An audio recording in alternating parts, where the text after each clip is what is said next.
ಎಲ್ಲರಿಗೂ ನಮಸ್ತೆ. ಎಲ್ಲರೂ ಹೇಗಿದ್ದೀರಾ? ಚೆನ್ನಾಗಿದ್ದೀರಾ ಅಂತ ಭಾವಿಸ್ತಾ ನಾನು ಇವತ್ತಿನ ವಿಡಿಯೋ ಸ್ಟಾರ್ಟ್ ಮಾಡ್ತಾ ಇದ್ದೀನಿ. ನಮ್ಮ ಏರಿಯಾದಲ್ಲಿ ಹಣ್ಣಮ್ಮ ತಾಯಿನ ಕರ್ಕೊಂಡು ಬಂದಿದ್ದರು. ನಾನು ಕೂಡ ಕಳಶ ಹೊತ್ತೆ ಅಂಥ ಒಂದು ಪುಣ್ಯ ಭಾಗ್ಯ ನನಗೆ ಸಿಕ್ತು. ನಿಮಗೆ ತಮ್ನೈಲ್ ನೋಡಿ ಏನಾಯಿತು ಅಂತ ಅಂದ್ಕೊಳ್ತಿದ್ದೀರಾ ಅಲ್ವಾ? ಅದೇ ಏನು ಅಂತಂದರೆ, ನನಗೆ ಕಳಶ ಹೊರೋ ಭಾಗ್ಯ ದೇವಸ್ಥಾನದಿಂದನೇ ಕೇಳಿದ್ರು.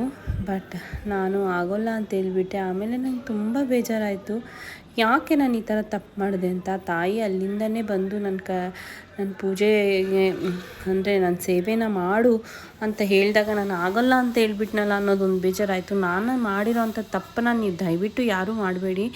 ಯಾಕಂದರೆ ನಮಗೆ ಒಂದು ತಾಯಿಯ ಸೇವೆ ಮಾಡೋದೇ ಒಂದು ದೊಡ್ಡ ಭಾಗ್ಯ. ಅದರಲ್ಲಿ ನಾವು ಆಗಲ್ಲ ಅಂತ ಹೇಳೋದು ದೊಡ್ಡ ತಪ್ಪು. ನನ್ನ ಪ್ರಕಾರ ಮೂರ್ಖತನ ಅಂದ್ಕೊಳ್ತೀನಿ. ನಾನಂಥ ಮೂರ್ಖತನ ಮಾಡಿದ್ದೀನಿ. ನಾನು ಮಾಡಿರೋವಂಥ ತಪ್ಪು ನೀವು ಯಾರೂ ಮಾಡಬೇಡಿ. ಆ ತಾಯಿ ಎಲ್ಲಿಂದ ಸೇವೆ ತೊಗೋಬೇಕು ಅಂತಿದ್ಲು, ನಾನು ಆಗಲ್ಲ ಅಂತ ಹೇಳ್ಬಿಟ್ಟೆ. ಆದರೂ ಆ ತಾಯಿ ಸೇವೆನ ನಾನು ಅರ್ಧದಿಂದ ಆದರೂ ಮಾಡಿದ್ನಲ್ಲ ಅನ್ನೋದು ಒಂದು ತೃಪ್ತಿ ಇದೆ. ನಮ್ಮ ಏರಿಯಾಗೆ ತಾಯಿ ಬಂದಾಗ ಅಲ್ಲಿ ಪೂಜೆ ವಿಧಾನಗಳು ಹೇಗಿತ್ತು ಏನು ಅಂತ ನೋಡ್ಕೊಂಡು ಬನ್ನಿ. ಹಾಗೆ ಮುಂದೆ ತಾಯಿಯ ಆರ್ಭಟ ಕೂಡ ನೋಡಿ. ಆ ತಾಯಿನ ಕರ್ಕೊಂಡು ಬರಬೇಕಾದ್ರೆ ಎಷ್ಟು ಆರ್ಭಟವಾಗಿ ಕುಣಿತಿದ್ಲು, ಜೊತೆಗೆ ಆ ತಾಯಿನ ಎತ್ಕೊಂಡಿರೋರ್ನು ಕುಣಿಸ್ತಿದ್ಲು. ತುಂಬ ಖುಷಿಯಾಯಿತು ಆ ತಾಯಿನ ನೋಡಿ. ಈಗ ತಾಯಿಯ ಪೂಜಾ ವಿಧಾನಗಳು ನಡೀತಾ ಇದೆ, ನೀವು ಕೂಡ ನೋಡಿ ಕಣ್ ತುಂಬಿಸ್ಕೊಳ್ಳಿ. ಹಾಗೆ ನಿಮಗೇನಾದರೂ ಈ ತಾಯಿಯ ಮೇಲೆ ಭಕ್ತಿ ಇದ್ದರೆ ದಯವಿಟ್ಟು ಒಂದು ಲೈಕ್ ಮಾಡಿ, ಶೇರ್ ಮಾಡಿ, ಕಾಮೆಂಟ್ ಮಾಡಿ. ಇದುವರೆಗೂ ಯಾರ್ಯಾರು ಸಬ್ಸ್ಕ್ರೈಬ್ ಆಗ್ತೀರಾ ನೋಡ್ತಿದ್ದೀರಾ ಎಲ್ಲರೂ ನನ್ನ ಚಾನಲ್ನ ಸಬ್ಸ್ಕ್ರೈಬ್ ಆಗಿ ಅಂತ ಕೇಳ್ಕೊಳ್ತಾ ಇದ್ದೀನಿ. ಎಷ್ಟೊಂದು ಜನ ಕಳಶ ಹೊತ್ತಿ ನಿಂತಿದ್ದೀವಿ ತಾಯಿನ ಸ್ವಾಗತ ಮಾಡೋದಕ್ಕೋಸ್ಕರ. ಆ ತಾಯಿ ಪೂಜಾ ವಿಧಾನಗಳು ನಡೀತಾ ಇದೆ. ಹಾಗೆ ತಾಯಿಗೆ ಯಾರ್ಯಾರು ಹರಕೆ ಹೊತ್ತಿದ್ರು ಅವರೆಲ್ಲ ಹರಕೆನ ಪೂರೈಸ್ತಿದ್ದಾರೆ. ನಾನು ಆ ವಿಡಿಯೋ ಎಲ್ಲ ಫುಲ್ ಹಾಕೋದಿಲ್ಲ, ಅದನ್ನು ಅಲ್ಲೇ ಎಡಿಟ್ ಮಾಡಾಕಿದ್ದೀನಿ. ನೀವು ಕೂಡ ನೋಡ್ಕೊಂಡು ಬನ್ನಿ ಇನ್ನು ಮುಂದೆ ಏನೇನು ನಡೆಯುತ್ತೆ ಅಂತ ಅಂದ್ಬಿಟ್ಟು. ಇನ್ನೇನು ಸ್ವಲ್ಪ ತಾಯಿಗೆ ಎಡೆಯನ್ನು ಹಾಕಿ ಪೂಜಾ ವಿಧಾನಗಳನ್ನು ಪೂರ್ತಿ ಮಾಡ್ತಾರೆ. ಆ ತಾಯಿಗೆ ಈಗ ದೃಷ್ಟಿ ಕೂಡ ತೆಗೆದು ತಾಯಿನ ಮಾಡ್ಕೊಳ್ತಿದ್ದಾರೆ ಎಲ್ಲರೂ. ಆ ತಾಯಿಯ ಒಂದು ಸೇವೆ ಕೂಡ ಸಿಗ್ತದೆ. ಹಾಗೆ ಇದೇ ಥರ ಇಷ್ಟು ಜನಕ್ಕೆ ಆ ದೇವರ ಸೇವೆ ಭಾಗ್ಯ ಸಿಕ್ಕಿದೆ ಎಲ್ಲರೂ ನನಗೆ ಕಮೆಂಟ್ ಮುಖಾಂತರ ತಿಳಿಸಿ. ಈಗ ಒಂದು ತಾಯಿಗೆ ದೃಷ್ಟಿ ತೆಗೆಯುವ ಟೈಮ್ ಆಗಿದೆ. ತಾಯಿಗೆ ದೃಷ್ಟಿ ತೆಗೆದು ಮುಚ್ಚಿರುವಂಥ ಬಟ್ಟೆಯನ್ನು ತೆಗಿತಾರೆ. ಹಾಗೆ ತಾಯಿಯ ಎಡೆಯನ್ನು 4 ಕಡೆ ಹೆಚ್ಚಿದ್ರು. ನಮ್ಮ ಏರಿಯಾಗೆ ಯಾವುದೇ ಕೆಟ್ಟ ಕಣ್ಣ ದೃಷ್ಟಿ ಬೀಳಬಾರ್ದು, ತಾಯಿ ರಕ್ಷೆ ಇರಲಿ ಅನ್ನೋ ಕಾರಣಕ್ಕೆ ಈಗ ತಾಯಿಗೆ ಆರತಿ ಮಾಡಿ ಎಲ್ಲ ಹೆಣ್ಮಕ್ಳು ಮಾಡ್ಕೊಳ್ತಿದ್ದಾರೆ ಅಮ್ಮನ. ಅಮ್ಮ ಈಗ ನಮ್ಮ ಏರಿಯಾಗೆ ಬಂದು 3 ದಿನ ಅವಳ ಆರ್ಭಟವನ್ನು ತೋರಿಸ್ತಾರೆ. ಎಲ್ಲರೂ ಈ ಒಂದು ವಿಡಿಯೋ ಜೊತೆಗೆ ಇದು ತಾಯಿಯ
ಸವಿತಾ ಸ್ವಲ್ಪ ಮುಂದೆ ಬಾಯಿಲಿ.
ಹುರುಪಿಗೆಲ್ಲ ತಾಯಿಗೆ ಸುತ್ತಬೇಕಿತ್ತು, ಬಟ್ ಆದರೆ ಎಲ್ಲರೂ ಇವಾಗ ಕರ್ಕೊಂಡು ಕೂರಿಸಿದ್ದಾರೆ.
ಇನ್ನೇನು ಎಲ್ಲ ವಿಧಾನ ಮುಗೀತು. ಈಗ ನಾವು ಕಳಶ ಹೊತ್ಕೊಂಡು ತಾಯಿಯ ಪಾದದ ಕೆಳಗಡೆ ಇಡೋ ಸಮಯ ಬಂತು. ತಾಯಿಯ ಒಂದು ಆಶೀರ್ವಾದ ಪಡ್ಕೊಂಡು ಈಗ ತಾಯಿಯ ಒಂದು ಪ್ರಸಾದ ಸ್ವೀಕರಿಸ್ಕೊಂಡು ಎಲ್ಲರೂ ಈಗ ಮನೆಗೆ ಹಿಂತಿರುಗುವ ಸಮಯ ಬಂದಿದೆ. ಮತ್ತು ಸಂಜೆ ತುಂಬ ಥರ ಪ್ರೋಗ್ರಾಮ್ಗಳು ಇಟ್ಟಿದ್ರು, ಡ್ಯಾನ್ಸು, ಭರತನಾಟ್ಯಂ ಎಲ್ಲ. ನನಗೆ ಅದಾದಮೇಲೆ ಸ್ವಲ್ಪ ಹುಷಾರು ತಪ್ಪಿದೆ, ನಾನು ಬರೋದಕ್ಕೆ ಆಗಲಿಲ್ಲ. ನನ್ನ ಮಕ್ಕಳನ್ನ ಕಳಿಸಿದ್ದೆ ತಾಯಿ, ಅವ್ರ ಮಕ್ಕಳು ಸ್ಕೂಲಿಗೆ ಹೋಗಿದ್ರು, ನನ್ನ ಮಕ್ಕಳನ್ನ ಮಾತ್ರ ಕಳಿಸಿದ್ದೆ. ಆಮೇಲೆ ತಾಯಿ ಒಂದು ಅನುಗ್ರಹ ಪಡೆಯೋದಕ್ಕೋಸ್ಕರ ನಮ್ಮ ಕೈಯಲ್ಲಾದಷ್ಟು ಸೇವೆನ ನಾನು ಆ ತಾಯಿಗೆ ಮಾಡಿದ್ದೀನಿ. ಆ ತಾಯಿ ನನ್ನಿಂದ ಏನಾದರೂ ತಪ್ಪಾಗಿದ್ದರೆ ಕ್ಷಮಿಸಿ ಒಳ್ಳೇದು ಮಾಡು ತಾಯಿ ಅಂತ ಕೇಳ್ಕೊಳ್ತಾ ನಾನು ಇವತ್ತಿನ ವಿಡಿಯೋನ ಎಂಡ್ ಮಾಡ್ತಾಯಿದ್ದೀನಿ. ಎಲ್ಲರಿಗೂ ಈ ವಿಡಿಯೋ ಇಷ್ಟ ಆಗಿದೆ, ದಯವಿಟ್ಟು ಲೈಕ್ ಮಾಡೋದು ಮರಿಬೇಡಿ. ನಿಮ್ಮ ಒಂದು ಅನಿಸಿಕೆನ ಕಮೆಂಟ್ ಮುಖಾಂತರ ತಿಳಿಸೋದಂತೂ ಮರೀಲೇಬೇಡಿ. ಯಾರ್ಯಾರು ಹೊಸದಾಗಿ ನನ್ನ ಚಾನಲ್ಗೆ ವಿಸಿಟ್ ಆಗ್ತಿದ್ರೆ ಪ್ಲೀಸ್ ಸಬ್ಸ್ಕ್ರೈಬ್ ಮಾಡ್ಕೊಳ್ಳಿ. ನಿಮ್ಮ ಒಂದು ಅಮೂಲ್ಯವಾದ ಸಪೋರ್ಟ್ ನಂಗೆ ತುಂಬ ಬೇಕು ಅಂತ ಕೇಳ್ತಾ ಇದ್ದೀನಿ. ಇನ್ನೂ ಒಂದು ವಿಡಿಯೋ ಜೊತೆಗೆ ನಾನು ಸಿಗ್ತೀನಿ. ಅಲ್ಲಿವರೆಗೂ ಎಲ್ಲರಿಗೂ ನಮಸ್ತೆ.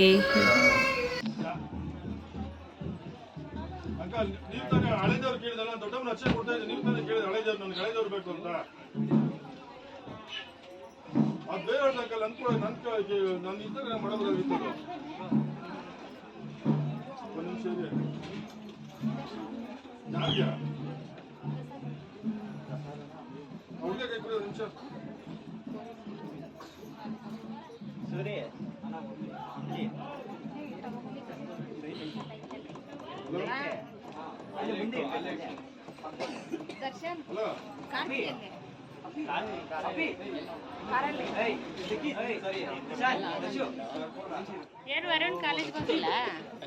ಕಾಲೇಜ್ಗೆ ಹೋಗಿಲ್ವಾ?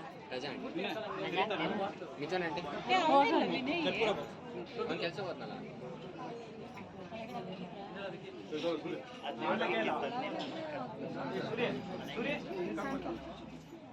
ಜಾನ್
ಚೆನ್ನೈ ಕೊಡಿ.